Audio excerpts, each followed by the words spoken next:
Pronto. É, só dizer que estou muito feliz aqui mais uma vez, né, nessa tarde, e com a presença da Aurita. É uma honra imensa, uma alegria te receber, como eu já disse, e agradecer a sua generosidade, né, em estar aqui hoje trocando conosco, trazendo seus saberes, a sua essência ancestral, como você trouxe de título nesse encontro. Dizer que para a gente é muito precioso. Eu expliquei um pouquinho, né, mas é legal deixar registrado no próprio áudio. Essa oficina de contação de histórias, ela tem 80 horas e começou lá em agosto de 2019, se estende até julho, fim de julho desse ano. Começou no formato presencial, depois passou para esse formato virtual, a gente está se adequando aqui. E com o formato virtual, a gente teve possibilidade de remanejar uma pequena verba, né, que, que era para alocação de teatro, para trazer os convidados. E aí, logicamente, veio esse desejo de ter você aqui entre nós, Aurita, para falar da sua história, né? Eu quero ouvir tudo, essa trajetória de contadora, sua essência, essa sua trajetória de cordelista. Minha comadre daqui também, que é de Pernambuco, que também é cordelista, pode falar também depois, ter essa troca. Enfim, queremos te ouvir, Aurita, e principalmente celebrar a tua presença aqui entre nós, trazer essa força da oralidade, essa força que já vem da tua família, né? A história da tua avó, que ele foi linda de ver nos vídeos. É isso. Passo a palavra com muita honra, com muita alegria. E a gente normalmente faz esse encontro de uma forma muito solta, não tem nenhum tipo de protocolo. A gente vem aqui para ouvir mesmo, exercitar o ouvir e aprender, né, os saberes compartilhados. E depois que a Aurita falar, quem quiser pegar a palavra é só abrir o microfone. Peço que todo mundo fique com o microfone fechado para a gente não ter interferência. E quando ela terminar de falar e quiser abrir para a palavra, a gente abre os microfones e todo mundo vai ser contemplado com certeza. Passa a palavra, amores. Pois é, sinal que ninguém vai abrir mais o microfone. Brincadeira, gente. Achei que me enxerindo, né? Que eu sou uma índia tímida que fala demais. Gente, é uma alegria poder participar dessa roda de conversa com vocês. Tem a Jo Santos aí, que a gente se conhece virtualmente, até uma Costa também. Só tem uma pessoa aí, gente, que eu gostaria muito de conhecer pessoalmente, é o Ademir Paris. Ademir um pedacinho do meu coração que anda por aí voando, né? Então, é, antes da tímida faladeira começar a falar, a gente costuma sempre fazer a saudação, né? Que quem me conhece aí já sabe que essa saudação para nós, mulheres indígenas do povo Tabajara, é muito importante. Por que mulheres indígenas do povo Tabajara? Porque ao longo eu vou contando isso, né? Porque nós somos mais de 300 povos e cada um tem a sua forma e a sua maneira de comunicar dentro daquilo que é sagrado. E nós, as mulheres tabajaras, costumamos, qualquer uma das mulheres tabajaras que, por fazer a apresentação, um bate-papo, vai ter a saudação de inicial para poder dizer que é a mesma coisa que o grafismo do meu rosto está dizendo, que esse é um momento de encontro e que essa energia ela precisa circular somente positivamente, né? De aprendizado, de troca de conhecimento. Então, para que a gente fique conectado mesmo a esse momento, mesmo que seja diante, é melhor presencial, né? Porque aí a gente dança, a gente canta com o pé no chão, mas aí diante de uma tela a gente pode imaginar e essa conexão não se perde, né?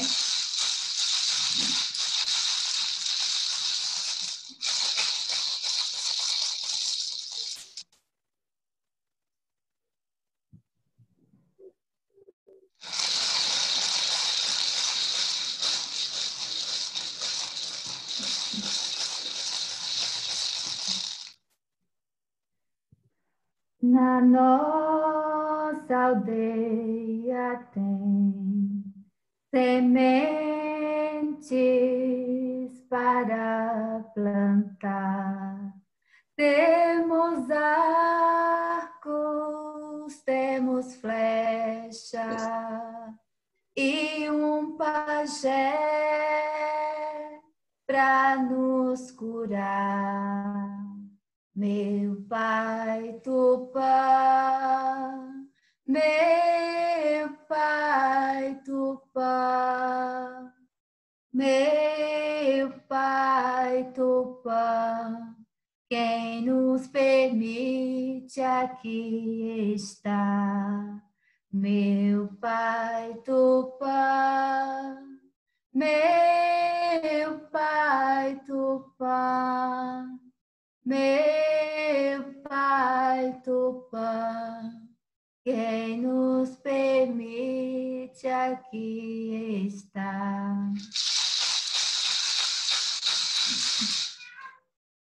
Talvez eu tô meio querendo ficar rouca, porque foi a manhã inteira, gente, numa atividade na biblioteca de Fortaleza. Só saí mesmo para almoçar e correr para vir para a roda de conversa com vocês. Estou ficando chique, né?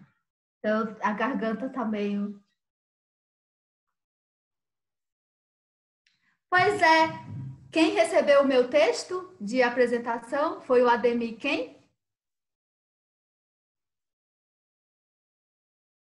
Todo mundo, o Ademir, recebeu o texto de apresentação? Ah, que sem graça! Todo Eu ia mundo. declamar agora! Declama, declama, declama! Eu sou Aurita Tabajara, nascida longe da praia, fascinada pela rima e melodia da jandaia. No Ceará foi a festa, meu leito foi a floresta nas folhas de samambaia. Minha essência ancestral me encontra cordelizando em amparo faz-me existir e ao mundo eu vou contando que a minha forma de amar ninguém vai colonizar. Da arte vou me armando. Filha da mãe natureza, mulher guerreira eu sou, com a força feminina 5 séculos atravessou, cada vez mais sábia e forte. O meu medo é a morte que o preconceito gerou. Hoje, essa mulher levanta com letra e voz autoral contra toda a violência por um amor ancestral de um corpo ensanguentado, usado sem ser amado, mas com espírito imortal. Minha avó é referência desde o tempo de menina, até me tornar mulher. As histórias que ela ensina, me ensinou a falar que a mulher tem seu lugar, raiz, que nunca termina. Eu não sou como Iracema, a de José de Alencar. Sou do povo Tabajara, onde canta o sabiá. Aqui, a aldeia Emburana é minha terra, soberana, pelo toque do maracá. Então, esse é um resumo que eu adoro falar em literatura de cordel, né? Que é a minha apresentação oficial. Às vezes, dependendo do evento, tem coisas na minha apresentação que o evento não permite falar, né? Então, eu tenho 3 formas de apresentação em literatura de cordel. Como eu sei que aqui eu posso me sentir à vontade, olha a intimidade aqui nessa roda de conversa, são contadores de histórias, né? Então, quando a gente está diante de contadores de história, a gente está em casa. E sou Aurita, nasci e cresci aqui, né, na aldeia Emburana, no topo da Serra da Ibiapaba, no estado do Ceará. Em 2009, eu precisei ir para São Paulo, né? Segredo aqui para nós. Separei não, eu fugi do marido, né? Depois de 14 anos, não queria ficar casada, aí fugi e fui embora para São Paulo. E fugida mesmo, gente, não é só falando, não, foi fugida mesmo, ninguém sabia onde eu estava. E aí fiquei 11 anos, né? Quase 11 anos em São Paulo, porque em 2020 eu precisei voltar para cá, para casa, né? Voltar para minha terra, voltar a pisar no chão da minha aldeia, onde eu nasci, onde tem as minhas histórias, aonde os meus ancestrais viveram, aonde a minha avó mora até hoje. Minha avó é minha base de tudo, né?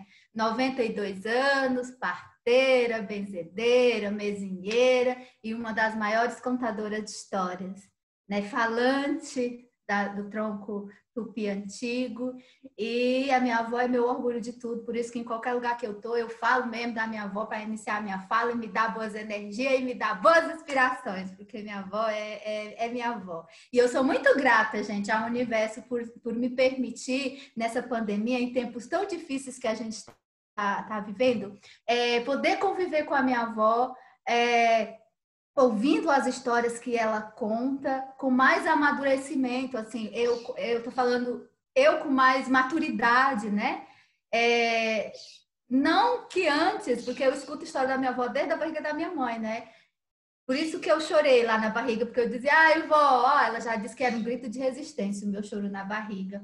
Então, para mim, esse tempo que a gente está vivendo agora é muito gratificante poder estar ao lado da minha avó, porque talvez se não fosse ao lado da minha avó, eu não seria, se eu teria tanta força de continuar a minha caminhada nesses tempos que a gente está vivendo, né? Porque minha avó, apesar... Gente, ela tem 92 anos, mas a minha avó é aquela pessoa tão forte que ela não desanima ninguém. É aquela pessoa que está sempre te incentivando a viver, que está sempre te incentivando naquilo que você quer na sua caminhada. E isso, para mim, é a minha lamparina. Ela diz que a gente precisa ser lamparina, e se a lamparina apagar, a gente precisa ser vagalume, porque o vagalume não brilha à noite, né? Quem conhece o vagalume não sabe que o vagalume ele brilha à noite. Pois é, se a gente não conseguir ser uma lamparina, que seja um vagalume, né? Que vai voando aí, clareando na escuridão.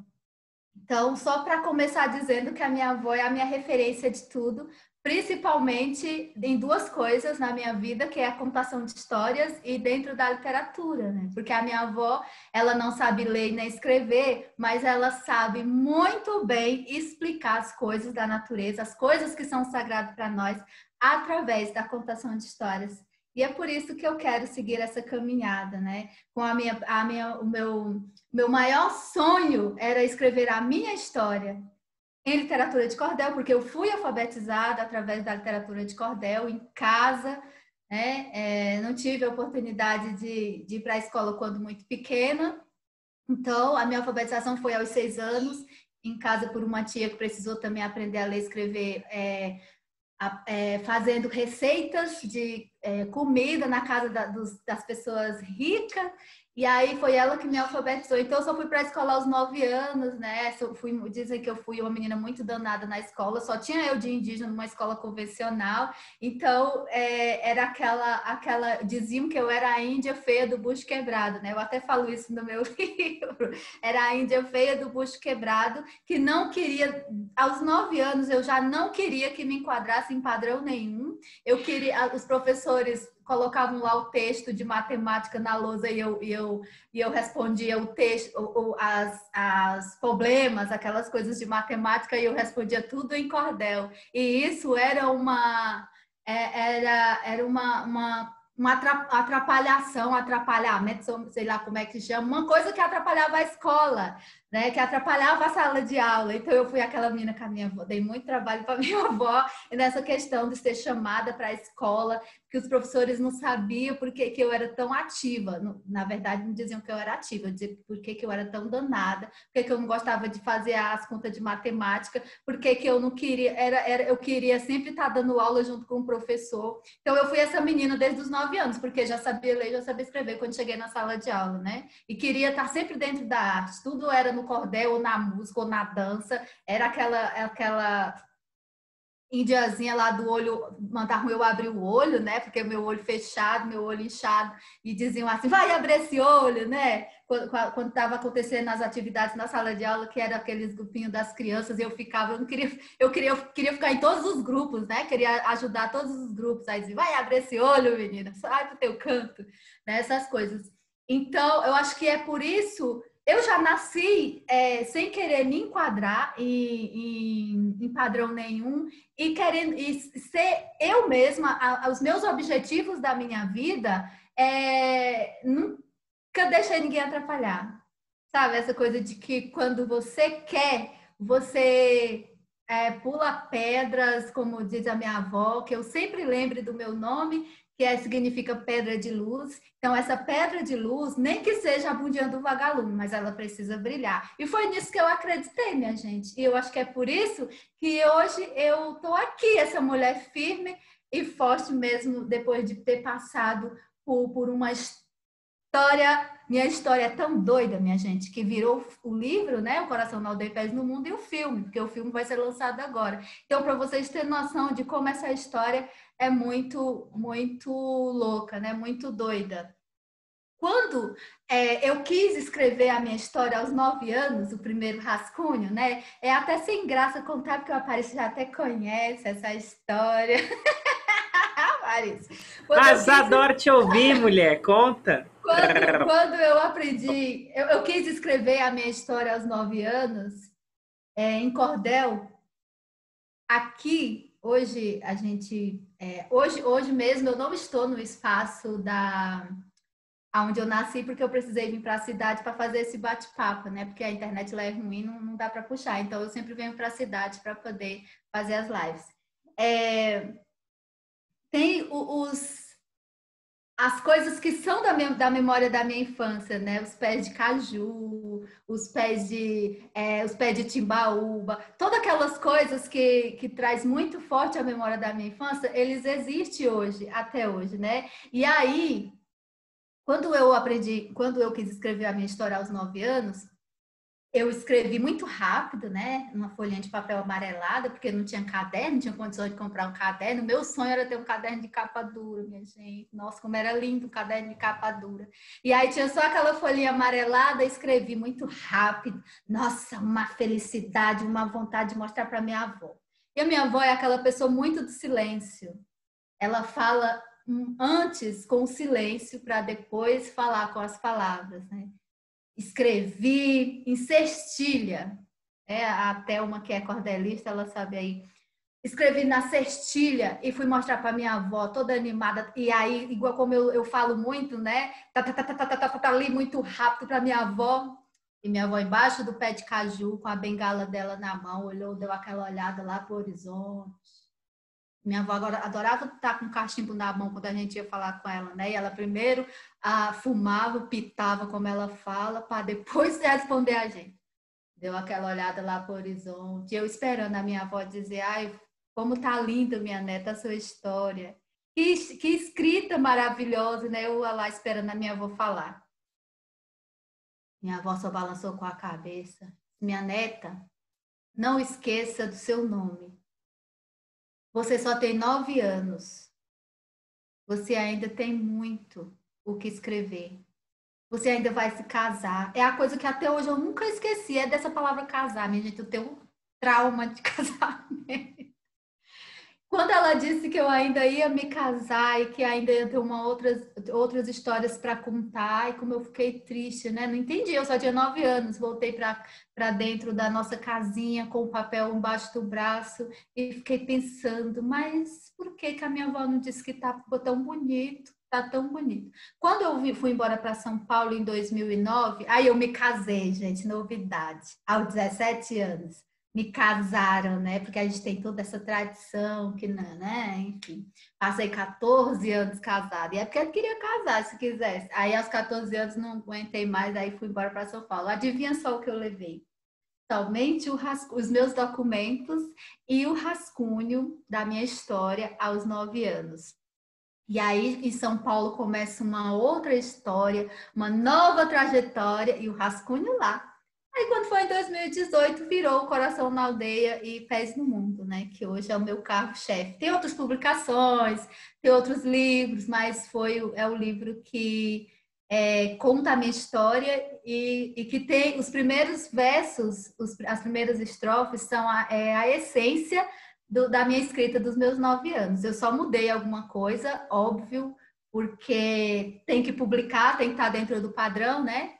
Né, Thelma? Tem que atender o padrão da rima, da métrica e da oração, tudo bonitinho, mas é a essência dos meus 9 anos, gente. Então, eu adoro contar essa história, eu adoro contar essa história. E para quem, antes que eu me esqueça, para quem for acompanhar as histórias que eu estou contando aí no projeto, lá no YouTube, olha, o final tem essa história, mais ou menos, essa história, mas de uma forma mais emocionante, porque eu vou contar a história do pé de caju, como que ele nasceu, por que que o pé de caju é sagrado para a gente, né? Por que que o caju é sagrado para nós.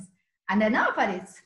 Aí tem lá essa história, porque tudo para a gente, tem uma história para explicar. Por que que a água é sagrada para nós? Aí tem uma história para explicar por que que a água é sagrada. O fogo é sagrado. Mas por que que o fogo é sagrado? Aí tem uma história para explicar. O caju é sagrado. Por que que o caju é sagrado? Tem uma história para explicar. E nós acreditamos nessas histórias. Nós, indígenas, acreditamos e respeitamos essas histórias. Nossa, deixa eu dar uma pausa para beber água, senão, né? Não aguento.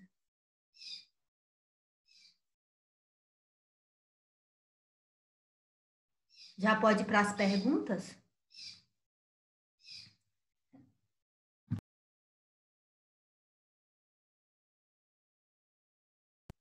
A gente desculpa, a garganta que já está dizendo. Cuidado. Posso perguntar? Quem é? Eu, Claudete. Claudete. Eita, Claudete. Eita. Pode perguntar. Posso? Eu tenho uma curiosidade, assim, ó. O mundo, né, sempre vai mudando, mudando, mudando, até para nós não indígenas, vamos dizer assim, em termos assim familiar, de educação de crianças, de tudo, as coisas vão, né, mudando. Hoje é muito diferente, eu estou com 70 anos e é muito diferente da minha infância hoje em dia, né, você lidar com as crianças, fazer alguma coisa.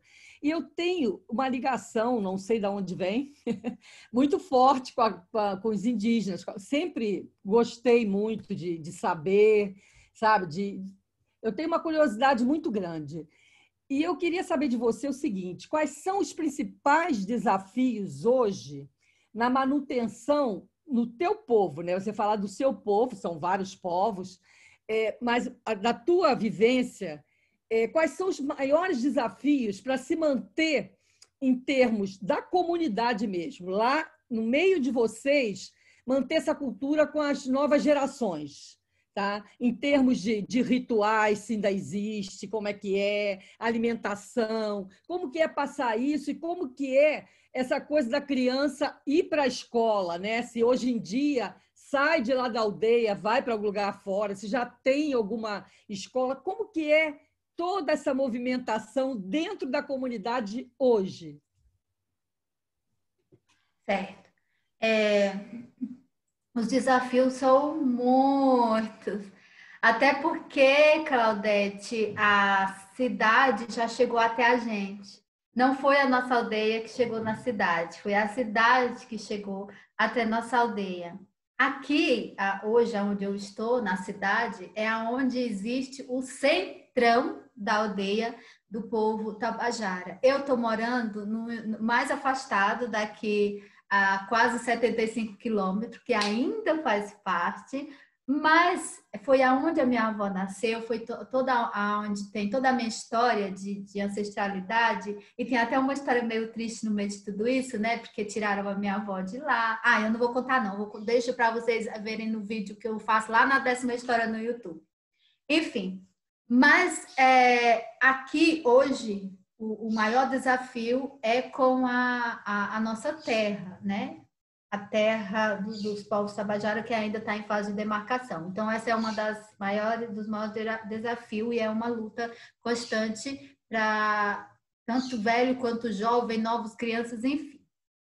E com as gerações, eu tenho 2 filhas, né? Tive 4, morreram 2, tem 2, uma de 15 anos e uma que vai fazer 18 anos. As minhas filhas nasceram e cresceram dentro da aldeia. Elas nunca saíram para lugar nenhum. Só a de 15 anos que foi morar comigo em São Paulo em 2019, né? Mas ela tinha 13 anos, 14 anos. Até esse tempo ela nasceu, foi crescendo na aldeia. E é impressionante como a idade delas, como as adolescentes da idade dela, não querem mais saber fortemente da cultura, como eu queria quando eu era adolescente, quando eu era criança. Né? Não querem, é incrível. E nunca saíram para lugar nenhum. Só ficaram aqui dentro mesmo. Então, é uma coisa assim que não sei o que faz isso, porque nós temos nós mantemos a nossa cultura, né, de rituais, de festejar as frutas que são sagradas para nós, das contações de histórias, que é para explicar todas essas coisas. E isso é feito dentro da comunidade, sala de aula. Hoje existe, na minha época não tinha escola perto, hoje existe uma escola diferenciada dentro da comunidade, é a escola diferenciada indígena do povo Tabajara e Calabaça, que são dois povos que existem aqui na mesma aldeia, Tabajara e Calabaça. Né? Só lembrando que o povo Tabajara estão em 3 estados, né? Que é o Ceará, Piauí e Paraíba. E são 3 estados com o mesmo povo, o povo Tabajara, mas são culturas e tradições diferentes, mesmo sendo Tabajara, mas estão em estados diferentes. Então, que isso fique claro para a gente, que mesmo sendo o mesmo povo, a cultura ela muda, porque muda de estado, muda de região. Aí vem a questão, essa coisa dos indígenas, nós indígenas não somos iguais, né? Mais de 305 povos, cada um com culturas e tradições diferentes, essa coisa da palavra índio é um apelido muito feio que deram para nós, então entra toda essa questão aí. Então, se eu começar a falar nisso, eu vou até às 18 horas e não vou terminar, então é melhor... Então, esses desafios para a gente aqui é bem complicado, né? Mas a gente continua na luta de educação, né? A nossa educação vem primeiro com a família, né? Aqui não tem essa questão só sala de aula, né? A nossa educação primeiro, a nossa primeira cartilha, o nosso primeiro contato vem através da oralidade, que é através das contações de história dos nossos velhos. Dia de sexta-feira na escola, tinha, né? Porque agora na pandemia não tem nada presencial. Tinha os velhos dentro da sala de aula para contar as histórias, para falar sobre Dia de sexta-feira na escola é somente para falar da cultura do povo Tabajara e Calabaça. Não tinha outra disciplina. Né? Trabalha-se todas as outras disciplinas, porque precisa atender aí como é que chama? A cadeira curricular, essa coisa aí, que eu não... Pois é, isso mesmo, pra você entender. Mas dia de sexta-feira é somente para se falar da cultura, para dançar o toré, para a merenda. É merenda, viu, gente? Eu tenho 42 anos, então na escola ainda é merenda. É só comidas típicas de dentro da aldeia que são produzidas por nós. Se está na época do caju, as coisas é somente do caju. Se está na época do milho, agora a gente está na época do milho, gente. É somente do milho. Né? Então tem essas coisas aqui. E tudo isso não é feito aleatoriamente. Isso vem acompanhado de histórias. É porque se faz uma comida, a comida antes dela ser, como é que diz? Digerida. antes dela ser engolida, como dizia a minha avó, veio a história, né? Veio a história para você saber que aquilo é sagrado e que não é apenas para alimentar o seu estômago, é para alimentar também a questão ancestral. É como diz a minha avó, que tudo isso, tudo que está ao nosso redor tem alma, né? E as histórias também têm alma, é por isso que elas precisam ser contadas, né? E as palavras também têm alma, por isso que elas precisam ser faladas, e por aí vai. Não sei, Claudete, respondi? Eu tenho uma pergunta. Obrigada. Tá me ouvindo? Quem é agora? É a Jo. A Jo. Tô, Jo. A pergunta é o seguinte: como você vê a literatura indígena dentro da escola? E como nós, educadores, devemos melhorar essa literatura que às vezes está tão distante de nós? Vou dizer por quê. Teve agora o dia 19, o dia do índio. Amei a matéria que passou na Globo, lembrei muito de você, viu? Tanto que na hora do Face eu coloquei uma foto sua, eu falei, não, vou tirar porque eu não tenho autorização. Mas, assim, o programa foi lindo, né? Falando dessa cultura. Então, o que é que acontece? Aí, então, dia 19, aí ele diz assim, ó, coloca, dia 19 é dia do índio, né? Aí, a gente vai lá, faz lá o jacaré, conta, mostra lá as figuras. Mas, assim, como é que você... como eu posso melhorar como educadora e como contadora de história para que os nossos alunos, as nossas crianças, ele valorize mais essa cultura que é tão próxima nossa, né? Vocês são os primeiros habitantes. Então, eu vejo, assim, que dentro da escola, ela ainda é muito distante. Ela está cumprindo simplesmente um calendário escolar, que é o dia 19, é o dia do índio. Então, eu queria que você falasse um pouquinho disso aí. Jô Santos, o que fazer? Eu falo isso sempre para todos os professores. Primeiro, deixar de chamar a gente de índio. É a primeira coisa que os professores precisam parar de fazer.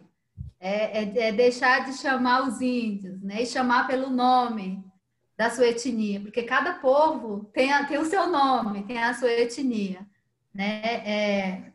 Essa palavra índio, ela é um apelido, né, que deram para a gente, porque quem conhece a história sabe que eles estavam chegando achando que era na Índia, né? Mesmo que fosse, era mentira, porque se fosse na Índia, quem é da Índia não é índio, né? Mesmo se fosse, eles tinham errado do mesmo jeito. Então, é uma coisa que eu sempre falo para os professores: deixar de chamar os povos de índio. Chame pelo nome, né? Chame pela sua etnia. E se vai falar sobre a questão indígena, porque agora tem a Lei 1645/2008, né? Se vai falar sobre a questão indígena, pesquise antes sobre um determinado povo, né? Para você poder ter certeza daquilo que você está falando, porque os grafismos são diferentes. O exemplo, esse grafismo que eu estou usando, muitos povos, vocês vão ver muitos povos indígenas usando esse mesmo grafismo, mas para cada um povo tem um significado diferente. Então, a gente precisa ter esse cuidado, né? Para a gente não dar continuidade a esse pensamento errôneo que vem sendo construído ao longo da história, né? Enquanto esse pensamento errôneo estava sendo construído, os nossos ancestrais estavam conversando com a nossa ancestralidade para poder se proteger e a nossa cultura e as nossas memórias não ser totalmente apagadas, né? Foram silenciadas, mas não foram totalmente apagadas. Infelizmente, muitos povos indígenas foram apagados, porque diz a história que em 1500 era mais de 1000 povos e hoje nós temos 305 povos. É o último IBGE 2010, mas, porque é oficial, são 305 povos que a gente precisa falar, mas são bem mais de 305 povos. Ainda bem que são mais, né? Não foi erro, não são menos, são mais. E isso deixa a gente mais animada. E em questão da literatura, escrita por nós indígenas, até hoje, no evento da manhã, a gente estava falando sobre isso. O primeiro livro escrito por indígena foi escrito aí nos anos 90. Né? Nós indígenas, nós sempre existimos dentro da literatura, mas daquela forma estereotipada. Né? É por isso que eu tenho um poema que eu disse da apresentação, né? Que eu não sou como Iracema de José de Alencar. É bem assim uma questão de querendo fazer uma crítica, sabe? Porque a literatura escrita por nós indígenas, a gente está falando da nossa realidade, da nossa vivência, do nosso pensamento quanto indígena. Né? Quando o não indígena fala, ele acha. Nós falamos com certeza. Então, e essa literatura indígena, escrita por indígena, precisa chegar nas escolas, não somente nas escolas não indígenas, mas nas escolas indígenas também, porque nós somos muitos povos, com diferentes culturas, com diferentes tradições. Eu sou indígena, mas eu não conheço a realidade de todos os povos indígenas do Brasil. No Brasil existem 274 línguas faladas. Quem me dera eu falasse 274 línguas. Eu falo mal português, imagina 274 línguas. É uma dificuldade dessa literatura chegar às escolas? Porque tem a questão política aí, né? e tem toda essa burocracia. Mas Aurita Tabajara, eu penso que a gente já deu um passo até bom, né? Porque tem muitas escolas que têm adotado livros indígenas. Em São Paulo, eu tive experiência de muitas escolas com livros indígenas adotados, inclusive o meu. Isso é uma alegria para a gente. Eu sei que precisa muito ainda a valorização, ser enxergado a valorização da escrita dos povos indígenas, porque as pessoas pensam que é uma literatura diminuída, é uma literatura menor, né? E isso não é verdade, gente. Nós estamos falando das nossas realidades, das nossas histórias reais, do nosso pensamento, da como a gente vê e como a gente vive as coisas, né? Então, nas escolas indígenas aqui do estado do Ceará, existem livros indígenas, né? Existe inclusive o meu, Magistério Indígena em Verso e Poesia, que foi o primeiro livro publicado em 2007, que foi publicado pela Secretaria de Educação do Estado aqui do Ceará. Eu penso, parece que eu sou uma das primeiras indígenas a ter essa alegria de publicar um material para as escolas, né? Aí os outros estados, eles precisam se manifestar, né? Porque em quase todos os estados tem indígenas. Então, eu acho que é uma luta aí de todos os indígenas, dependendo do seu estado, né? Aí tem as políticas, tem as questões que dificultam ou facilitam a chegada dessa literatura até as escolas. Viu, Jô? Como índia tímida, gente. Legal. Obrigada. Gratidão.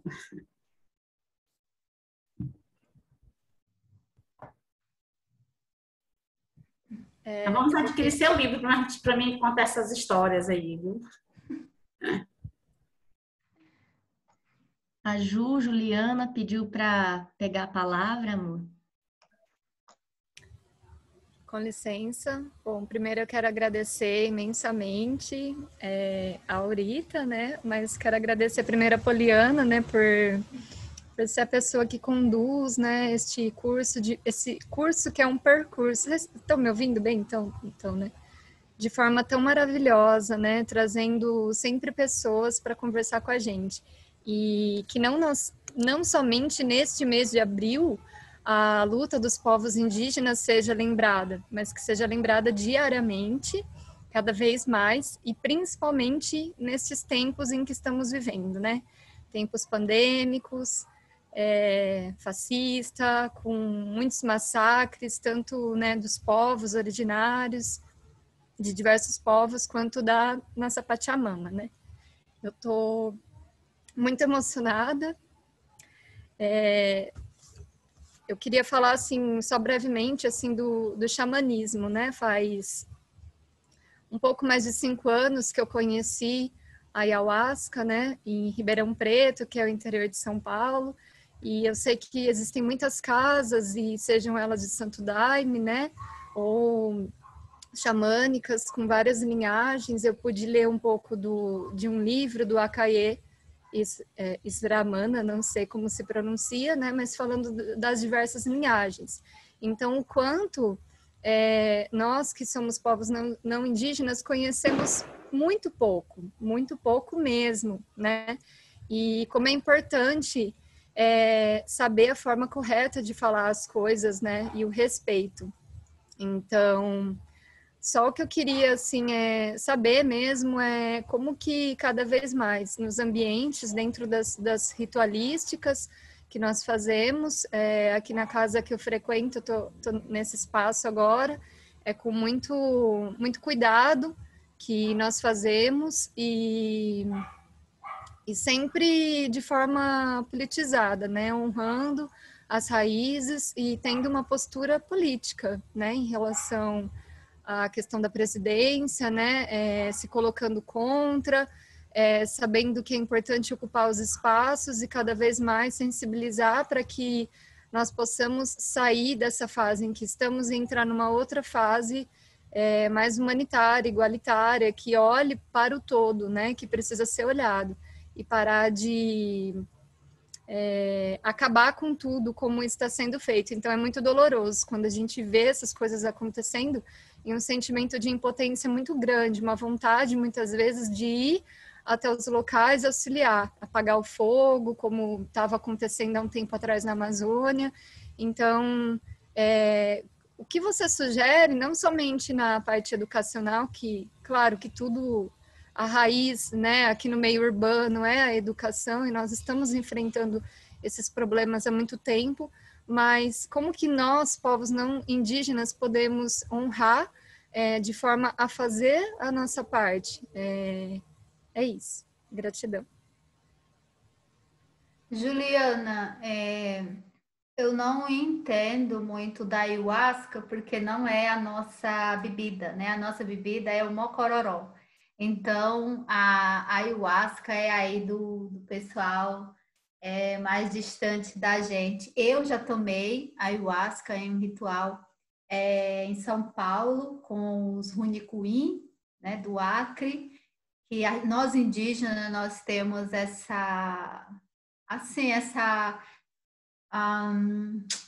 ai, fugiu a palavra, de não, esse cuidado, a gente tem esse cuidado de quando o ritual é de um outro povo, a gente tem esse cuidado de como participar, de como estar, né, dentro desses rituais. Os nossos rituais, ele se dá com o mocororó, que é a nossa bebida do caju, né, da fruta do caju, que é tradicional daqui. Então, mas a minha visão, no geralzão, assim, questão dos rituais com as bebidas sagradas indígenas, para ser bem sincera, eu não sou muito, Aurita Tabajara, eu não sou muito a favor de rodas com não indígenas, com os fazendo os rituais com raiz indígena sem a presença de um indígena, sabe? Aurita Tabajara, eu não sou, não sei, é coisa de mim mesmo, né? Não sei se é por conta das experiências que eu vivi em São Paulo, porque em São Paulo tem muitos lugares, tem muitas casas, tem muitos ambientes que usam o Santo Daime, né?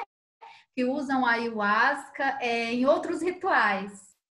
Que é uma coisa que eu não entendo sobre isso, então eu não sou ninguém para falar sobre essa questão, né? Porque tem lá os motivos do porquê. Eu fui visitar algumas, fui convidada para visitar. Eu entrei calada e saí muda, né? Desses espaços, porque o que eu ia falar? Eu sou somente uma mulher indígena que entende somente da cultura do meu povo, né? E que ali não me cabe falar nada de que eu não tenha certeza, né? Então, eu só sei falar muito bem dessa questão do ritual do Mocororó e do nosso Toré. Agora, se um dia você puder vir visitar aqui a minha aldeia, Juliana, e todos vocês, venham mais o Aparício, porque ele já deixou até uma toalha comigo, então ele vem logo, logo visitar a gente aqui. Então, eu não deixei, não. Alguém roubou, alguém pegou. Aí sim, vocês vão perceber como que é um ritual indígena do povo Tabajara e Calabaça com a nossa bebida sagrada, com o mocororó, e como se dá isso só com a gente, os indígenas, e quando tem a presença de não indígenas, né? Porque o nosso ritual do mocororó, ele é feito em noite de lua clara, depois dos 7 dias do mocororó embaixo da terra, e a retirada é feita, sempre a retirada, agora não porque está na pandemia, mas a retirada sempre é feita com roda com pessoas não indígenas, porque que estão precisando de saúde, né? Que estão com algum problema de saúde e que pede ajuda aos pajés e aos caciques, e essa roda de retirada, esse ritual de retirada, ele é feito para essas pessoas que estão precisando. Então, a maioria são pessoas não indígenas, né? Então, disso eu posso falar com propriedade, né? Porque é uma coisa que eu vivo, é uma coisa que eu vivencio, né? E aí, eu não sei se era isso bem que você, não sei, que você queria, era para falar, não sei. É que realmente para falar dos rituais dos outros, quando se fala das questões indígenas e os seus rituais, eu sou medrosa, porque existe muito índio valente, ó, índio, indígena. Brincadeira, gente. Mas é uma coisa minha mesmo, de ter, né, falar com o conhecimento que eu tenho baseado na cultura do meu povo. Sim, era basicamente isso, né? E também pensando, porque eu estou envolvida em várias lutas, né? Eu sou bióloga, educadora ambiental e ano passado eu tive um contato maior com a agrofloresta, então fiquei uma semana no mutirão trabalhando e eu gostaria de saber qual a melhor forma de me posicionar em prol das lutas antirracistas, todas elas, dos povos negros, dos povos indígenas, né? Então, foi uma pergunta no sentido de, enquanto pessoa, mulher não indígena, de que forma eu posso atuar a favor, cada vez mais, para ajudar a disseminar os preconceitos, tudo mais. Uma coisa você já falou, né, na sua fala, que a palavra índio não é uma forma correta de ser utilizada, já tinha tido conhecimento disso, né? E eu acredito que é isso, que com a fala, com a escuta, a gente vai aprendendo, vai podendo se curar para poder auxiliar aí no coletivo, né? Gratidão imensa pela sua fala. Minha Taker. Quem era a próxima pessoa? Eu vi aqui no chat, gente. Mas para mim não fica aparecendo, só sobe e some. É que eu tô bagunçando aqui no chat. Tinha que ser o Aparício. Menino Peralta. Mas eu acho que ninguém Gente, se inscreveu. Ah, desculpa. Não? Se alguém quiser Não. pegar, fiquem à vontade. Logo, logo vocês vão ter acesso a um livro aí que eu vou escrever sobre o Aparício. Ele me atenta. Eu que te atento. Gente, essa indígena, eu chamo indígena da minha vida. Essa pedra de luz no meu coração, que a Aurita significa pedra de luz. A gente se conheceu em 2018, né? 2018, lá em Ponta Grossa. Assim, bateu o olho, já foi coisa assim de outras vidas.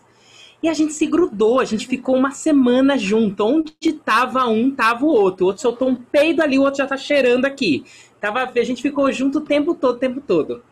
Aí organizamos, ajudei ela em algumas coisas, contávamos história na mesma tenda, entrava um contando, saía a criança, entrava o outro. Aí fui visitar ela em São Paulo. Aí eu falei, Aurita, vou pra São Paulo, preciso de uma casa pra ficar, né? Não, fica aqui em casa, moro do lado do metrô Jabaquara, aqui do ladinho do metrô Jabaquara. Eu fui na confiança, né? Fui. Aí sem contar que, Aurita, eu já terminei minha apresentação, posso te encontrar? Ai, Aparício, eu tô terminando meu cabelo no salão, Ah, tá. Tá bom, então espera aqui na Paulista. Aí vou, dá uma hora. Aurita, tá tudo bem? O salão ainda não te liberou? Ai, tô terminando. Falei, então vou fazer assim, eu vou ao encontro com você. Eu esperava que eu ia encontrar ela no meio da Paulista. Eu fui até o salão de cabelo lá, salão de beleza onde ela tava. Ela nem tinha começado. Aí tá. Aí ficamos lá. Aproveitei porque eu já queria na época deixar meu cabelo crescer, fiz várias perguntas. Ela pagou mesmo a pergunta do salão, né? Então, eu já fiz lá a consultoria. Aí viemos embora, pegamos o metrô, chega lá no Jabaquara. Vamos pegar o Uber. Uber? Mas você não falou que é aqui pertinho? A gente vai andando, não é aqui pertinho? Não, Paris, vamos pegar o Uber, é mais prático, tá de noite.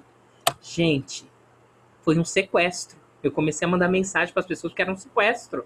Porque começou a andar o carro assim, vai esse carro, e passa semáforo, passa poste, passa boiada, e nada de chegar na casa dela. Eu falei, Aurita, onde é que você tá me levando? A minha casa fica em Diadema. Falei, não é aqui do lado de Jabaquara? Não, a gente ficava do outro lado lá da cidade, ainda entrou num lugar assim, aí finalmente chegou. Gente, se eu tivesse que correr, eu não sabia para onde eu corria, porque eu não sabia nem onde eu tava. Mas, não sabia o que fazer para me agradecer e foi... e errou, era para pegar minha cueca pra gente se casar, pegou minha toalha.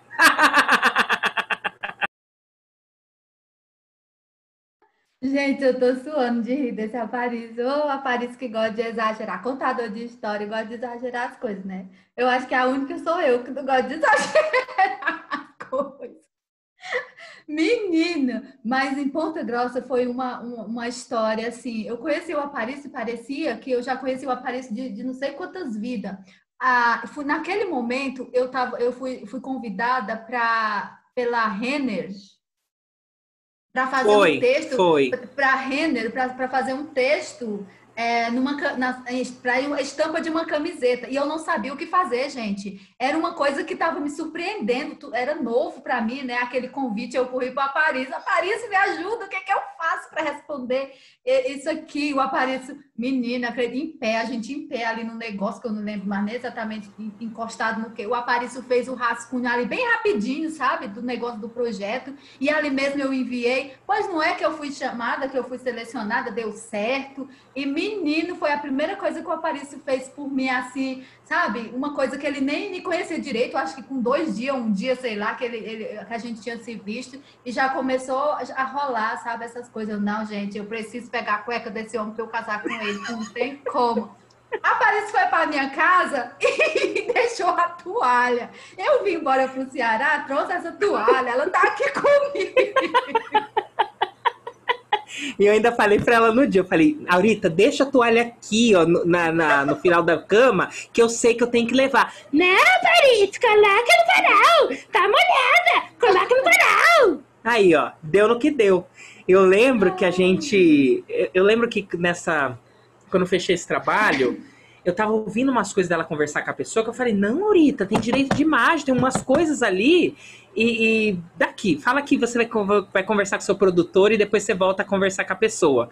Aí a gente fez eu lembro de um rascunho num guardanapo, né? A gente tava no shopping, fez no guardanapo, peguei uma caneta, nem lembro com quem fizemos no guardanapo, e ainda a gente fez uma outra reunião, que a gente foi lá na moita ali da praça, lembra que tinha uma moita, assim, a gente entrou lá. Porque onde a gente contava história, tinha as tendas, era uma praça lá em Ponta Grossa. Aí tinha umas moitas, assim, que lá dentro eu falei, não, vamos aqui dentro, a gente fica, porque ninguém percebe a gente. Porque assim, a gente não podia ficar livre, né? Senão, ai, tem criança aqui, ó, vem contar história. Ai, tem adulto aqui, vem contar história. Ai, vem não sei o que, vem contar história. E assim, a gente já tinha contado mais de 10 histórias o dia inteiro. Desde as 9 da manhã, já era quase 19 horas da noite, a gente ali contando história. A gente ama, mas também a gente ama a nossa vida, né? E aí a gente pegou, se escondeu ali na moita, começamos a conversar, tudo. Descobriu o que a Maria achou atrás da moita. Eu achei a Aurita. Ai, gente, meu Deus, eu sou com esse Aparício, gente. Cadê as perguntas? Tem mais? Eu vou falar um pouco, pode? Oi, Patrícia, sim? Oi, tá me ouvindo de boa? Sim, tô. Ai, já vou agradecer a Poli. A Poli sempre me convida para esses encontros aí. Às vezes eu me sinto meio que invasora, né? Porque vocês já são um grupo, mas tô aqui, gente. Sempre que me convidar, eu vou estar aqui. Ai, Patrícia, desculpa, só para mim não esquecer. Quem é a Poli, gente? Cadê ela? Que eu não tô vendo, não aparece Tá para do seu mim. lado no vídeo, a Poliana. Aqui fez a Poliana. abertura É porque tá com outro nome, não é? com Tá Daline Daline Yoga. Yoga. É porque essa sala aqui é uma sala que não tem aquele limite de 40 minutos. É de uma amiga que dá aula de yoga. E aí ela empresta pra gente, só que eu não consigo trocar o nome. Aí eu fico de Daline Yoga. Ainda fica parecendo que eu sou a pessoa que sabe fazer yoga, né? Porque eu acho o máximo. Ok, É a minha cara, pode ser. professora de yoga. Desculpa, Patrícia. Não, fica à vontade. Você que é convidada, pode. Ô, Aurita, eu te acompanho no Insta. Até um dia a gente até já trocou mensagem, porque eu quero um livro seu. Então a gente precisa continuar essa conversa para você me enviar o livro, se estiver disponível, né? E assim, agradeço o encontro, gente. E tem um negócio que eu já faço, porque eu sou professora de arte, né? Aqui, eu vou falar aqui em Cravinhos, porque está perto da gente, né? Mas, Aurita, Cravinhos é um município daqui, do interior de São Paulo, que fica ao lado de Ribeirão Preto. tem mais ou menos umas 40, 50 mil habitantes, né? E eu dou aula para criança, né? Até o 5º ano. E aí já tem uma prática que eu faço já há muito tempo, que eu falo de artistas indígenas em qualquer momento do ano. Então, se eu preciso falar de grafite, às vezes eu pego uma referência ou de mulheres negras que fazem grafite, ou de algum indígena que faz grafite. Então, eu já tenho essa prática no ano inteiro. Eu não fico muito ligada a datas comemorativas. Eu acho que eu gosto muito de arte brasileira, então, arte brasileira, para mim, envolve indígenas, negros, então eu sempre estou acompanhando. Inclusive, assim, eu sigo você, eu sigo. Nossa, tanta gente que, assim, se eu falar o nome, acho que eu posso até falar errado o nome, mas eu sigo muita gente, assim, né? Então, assim, é uma prática, assim, que eu acho interessante, porque eu acho que se torna algo natural, né? Não se torna algo, não, para mim não é algo exótico, extraordinário, porque os indígenas estão em todos os lugares, né? Inclusive, eu acompanho um que ele tem uma marca que se chama Usitamã, e tem um artista que ele fez uma arte que estampou essa camiseta, que foi uma camiseta que eu comprei, e esse artista, ele é médico também, ele estuda medicina. Ai, caraca, eu não vou saber o nome dele. Então, eu acho tão legal isso, você vê que, assim, desmistificar um pouco essa coisa, né? Mas, assim, eu vejo muito ainda na escola onde eu trabalho, essa comemoração, assim, do Dia do Índio com aquela peninha e com aquele rostinho pintadinho, mas eu vejo que muito disso está mudando ao longo do tempo, e tanto a parte de arte quanto a parte de literatura, ela está sendo inserida durante o ano, não só em datas comemorativas, que é algo que eu defendo e eu uso para tudo. Eu quero falar de tipo de linhas, eu uso de referência uma arte de algum indígena. Se eu quero falar de cor, eu uso também a arte indígena ou de uma pessoa negra também, porque eu sinto muita falta, principalmente no nosso material didático. E para a vida, como militante que seja, eu só voto ultimamente em mulheres negras ou mulheres indígenas. Meu voto só vai para mulheres negras ou indígenas.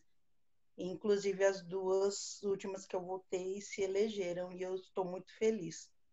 Então, assim, eu estou muito feliz, né, desse encontro, de poder te ouvir falando, assim, e eu fico muito feliz, né, pela sua existência e pela internet poder proporcionar esse encontro.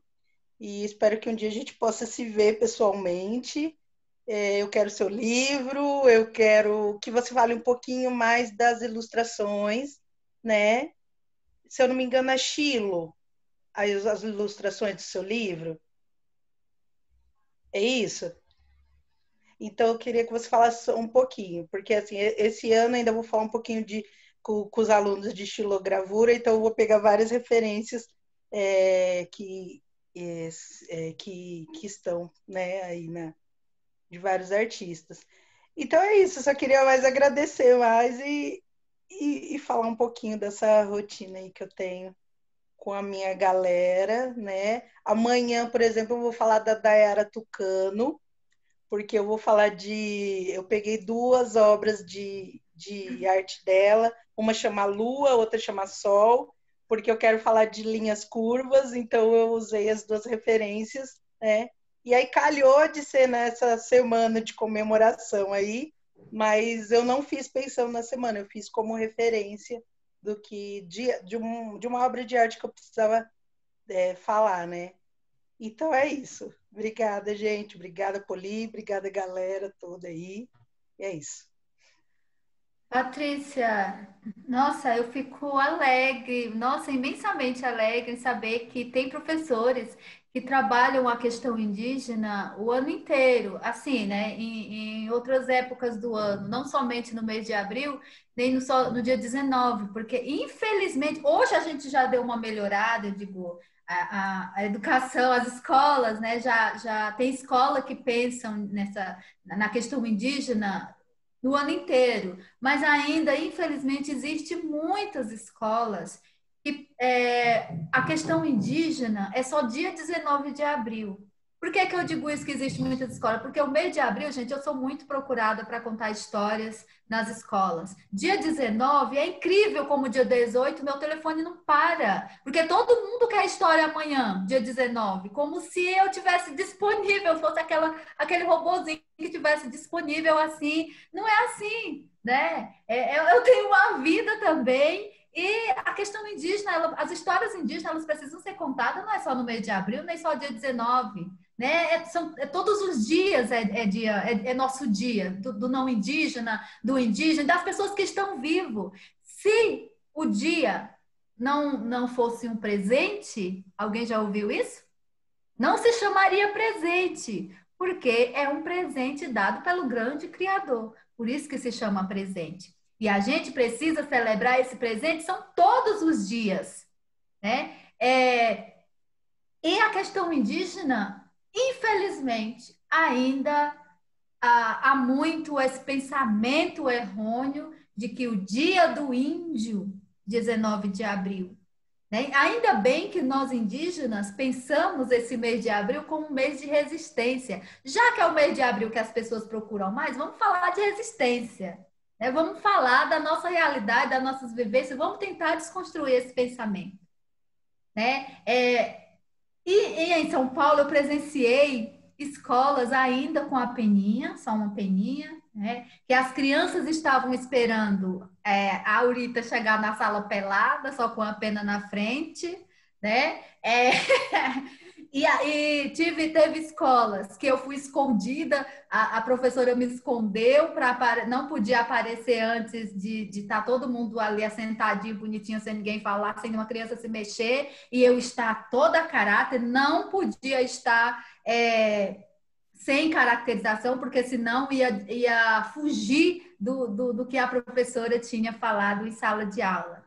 Né? Isso me entristecia muito, né? Aí depois eu fui tentar, daquele jeitinho meio nordestino, conversar com o professor, né? Que eu não tinha me sentido bem, porque essa não é a realidade do meu povo, não é a realidade não é a história que eu quero contar, não é isso que eu quero passar para os não indígenas, senão eu continuo dando continuidade no pensamento estereotipado da mulher indígena. Então, quando era um bate-papo com professores, eu gostava de fazer isso presencial. Assim, nas lives eu não faço não, porque mas quando era presencial eu gostava de fazer e sem nada, nada. Sem nada caráter, né? Sem a pintura, sem nada. E ainda no salto alto, né? Tá pensando o quê? Vou de salto alto, subia no palco de salto alto, toda empinada, né? Lá no negócio onde tinha que falar. E aí ficavam um olhando um para o outro. Ah, não era uma índia que vinha falar com a gente? Não era uma índia? E aí depois eu começava a fazer o meu grafismo no rosto, colocava as minhas coisas, né? Meu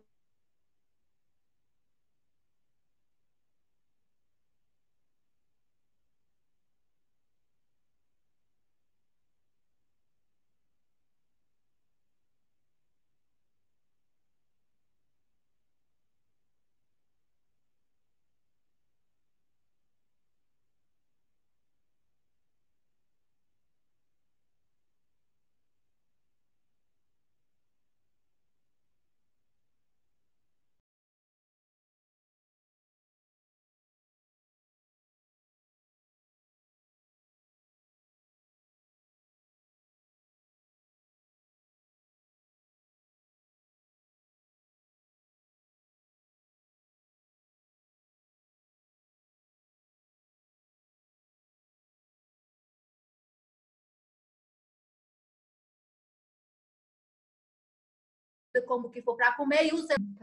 Ô, Aurita, o artista que eu falei, Ele se chama Aislan Pancararu. É esse que eu tenho. Pancararu. Que eu tenho uma camiseta com uma arte dele. E ele também, eu acho que ele mora em Brasília. E, se eu não me engano, ele faz medicina também. Aí eu acho muito, eu gosto muito do trabalho dele, acompanho também no Instagram. É isso. Quem é o próximo? Ou a próxima? Não tem nenhum homem, não. Opa, parei, desculpa aí.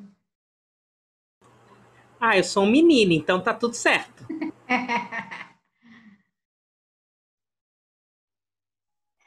Aurita, boa tarde. Eu sou a Boa Zezé. tarde. Boa tarde. Olha, eu gostaria de saber que há um tempo atrás, eu travei conhecimento com a Sussuarana, se eu não me engano. E ela até falou, quando você for em Porto Seguro, você vai lá me visitar. E me parece que ela era tribo Tabajara. E aí, é mesmo? Eu estou confundindo tudo. Porque há Tabajaras em Porto Seguro? Não que eu conheça, que eu saiba. Não Acho que eu pode estou ter, mas eu não confundindo. sei. Sim, porque Qual que é seu nome? Que aparece para mim, Nós USP. porque eu não consegui ainda mudar, desculpa. Isso eu vou tirar que eu acabei o curso e não mudei. Tentei mudar essa semana, mas ainda voltou. É pela tecnologia do celular que se muda no computador, mas a leitura do celular é a outra e permanece. É incrível, né? A leitura do celular é uma, quando você modifica as configurações, e a leitura do computador é outra. Bom, então é Zezé, Maria José. Prazer. Maria José. Zezé, tá? Prazer. Tá. E aqui na nossa região, em Ribeirão Preto, sempre vem, os colegas aí vão poder me ajudar. O pessoal que visita a nossa cidade anualmente tem um atendimento via USP e tudo mais. E aí eu sei que eu conversei bastante com ela e assim, eu fiquei muito feliz porque vi que a comunidade dela estudava, frequentava a primeira universidade indígena, ela mesma, tudo mais, né? E aí eu fiquei com aquilo na cabeça, já faz uns 2, bom, a gente já está no segundo ano aí de pandemia, uns 3 anos, acho que foi em 2019. E aí ela falou, olha, você não esquece, quando você for em Porto Seguro, só perguntar pela Suarana, lá você vai ficar lá na aldeia. Eu falei, oba, tal. Então, aí me parece que era Tabajara. E quando você falou dos povos Tabajara também, eu sou aposentada como professora. E eu tive, na educação de jovens e adultos, um aluno que ele era da tribo Tabajara. E muito legal. Então, eu só queria. Porque quando você falou da territorialidade, você citou Ceará, Piauí e eu marquei aqui. Paraíba. Então, e do aluno eu não me lembro mesmo. Talvez ele fosse do Piauí, sim. Agora, da Suarana eu fiquei na cabeça que ela era Tabajara. Por isso que eu estou perguntando se na Bahia existe alguma ramificação da tribo. Pode até existir, mas eu não sei, não é do meu conhecimento. Eu sei que em Porto Seguro tem os caiapó. Então eu acho que eu estou confundindo. Agora que você falou caiapó, que eu sou muito pela sonoridade, então agora. Então é isso, ela é caiapó, tá? Então caiapó eu tenho certeza que tem. Agora, porque a gente sempre fica. Sim, desculpa. Não, imagina, é um pessoal bem legal também, de uma cultura muito rica, nossa, maravilhosos. Sabe o que é interessante, a Patrícia? Pronto, quem está falando? Sou eu, Jô. A Patrícia falando aí da escola, eu acho interessante que assim, a escola, ela recebe livros. Agora mesmo, assim, eu trabalho na escola só porque com a pandemia, com o presente que Deus me deu, eu estou numa escola bilíngue, crianças surdas, né? E então, como eu trabalho na brinquedoteca, montei uma brinquedoteca para as crianças e trabalho teatro e contação de histórias. E aí eu mexendo nas caixas, aí todo mundo só, Jorge, esse negócio de livro é contigo. Olha só, esse negócio de livro é contigo. Cara, eu fiquei encantada. Eu sei que tu conhece o Cristino. O Cristino, né, que o livro dele foi premiado, e ele teve aqui no nosso Salão do Livro, uma pessoa assim, encantadora. E aí ele dizendo que tinha que ter né, mais para as crianças, a gente, no Salão do Livro, nosso Salão do Livro é encantador, gente. Quando tiver, eu tenho certeza que você também para o Salão do Livro, muita gente aí que eu conheço, nós vamos fazer o convite. E nós já estamos, o quê? 18 anos de Salão do Livro. E aí você percebe, aí eu comprei esse livro, aí salgado que eu digo assim, que às vezes para o professor, eu compro porque eu faço meu investimento, não é gastar dinheiro, eu acho que livro é investimento, eu compro mesmo. E aí eu louca pelo livro, estava vendendo livro. Quando mexendo lá nas caixas, poxa, esse livro vem para o município, sabe? E o livro fica lá jogado, ou o livro ninguém dá nenhum... Não sei, eu acredito, sabe, que nós precisamos de formação de professores, várias formações em relação à literatura. Quando eu trabalhava na escola, eu fazia questão de um dia ser aquele dia para a criança pegar o livro, fazer a leitura, a gente contar a história. Ele também falar. Eu tive a oportunidade na sala de aula montar um grupinho de meninos de 13, 14 anos de contadora de história, porque eles gostam, sabe? É a forma de como você vai oferecer esse livro. Então, assim, que nós professores possamos, assim, buscar mesmo, porque livro tem. Livros bem, eu estou dando esse exemplo de que está lá o livro. Quando eu olhei o livro, meu Deus, se eu soubesse, não tinha comprado o livro, né? Assim, nós professores temos que estar, né? E poderia ter mais formação, né? Formação de professores para essa área da arte, contar de história, de como trabalhar, porque o professor também, às vezes, ele fica perdido, tanta coisa para dar lá, aula. Nesse momento mesmo, na nossa escola, tudo tem que ser feito em livros. Estamos falando lá da história do Maranhão, tem que estar lá procurando sinais para que o nosso aluno surdo possa entender. Então, assim, tudo é uma dificuldade, entendeu? Agora, nós precisamos de informações para que possam nos orientar melhor, porque assim, eu busco, mas tem os professores que não têm condição de buscar, não têm condição de viajar, ou às vezes ele dá aula de manhã, à tarde, é difícil, não é impossível, porque quando a gente quer, a gente busca, né? Mas cada caso é um caso. Jô, eu agora lembrei de que a Patrícia me pediu para falar sobre a xilogravura. Gente, falo tanto e acabo esquecendo que a pessoa me pergunta, né? Foi sobre as xilogravuras, não foi, Patrícia? Do livro? Foi. Então, o que eu gostaria de falar, que quando vocês pegaram um livro indígena, não lê somente as palavras, né? Mas prestar muita atenção nos grafismos que tem nos livros, né? Porque às vezes o grafismo ele fala bem mais do que aquilo que está escrito. O meu livro ele não é grafismo, ele é xilo, né? Porque é literatura de cordel. E aí eu